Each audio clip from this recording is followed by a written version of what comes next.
Eno y'embeera eri ku kiggwa ky'abajulizi eky'abakatulikiti e Namugongo mu disitulikiti y'e Wakiso. Ebikumi n'ebikumi by'abantu baatuuse edda e Namugongo nga beetegekera olunaku mulindwa.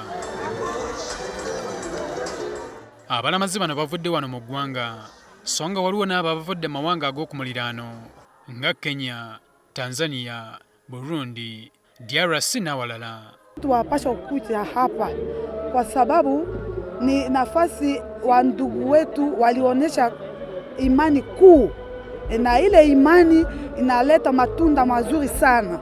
My mission is to try and fulfill what the Uganda martyrs were for, because they were out to spread the word of God throughout the world. So I feel that I step onto their foot and do what they were supposed to do. Na bandugu wangu banakufa hapa mengi juu ya imani tu. Mimi nataka vile nikuwe hapa kila siku juu imani yangu vile ipande. Juu ya sali tu.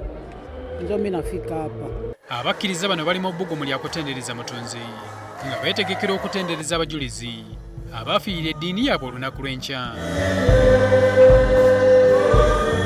Ebyokwerinda binywezeddwa okuva mu bitongole eby'enjawulo.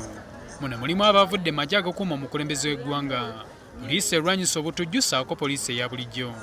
Ekigendererwa kya bano kyakulaba ng'emikolo gino gitambula bulungi. Abantu tebakkirizibwa kuyingira mu bikujjuko bino n'ebisi oba ebintu ebitwalibwa ng'ebyobulabe.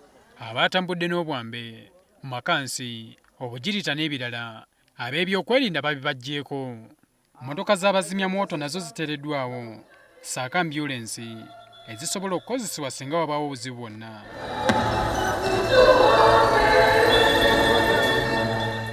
Okusaba mmisa ku ludda lw'abakatuliki kwa kutandika ssaawa 3:30 ez'enkya, era ng'omukulembeze w'eggwanga yasubira okubeera omugenyi omukulu.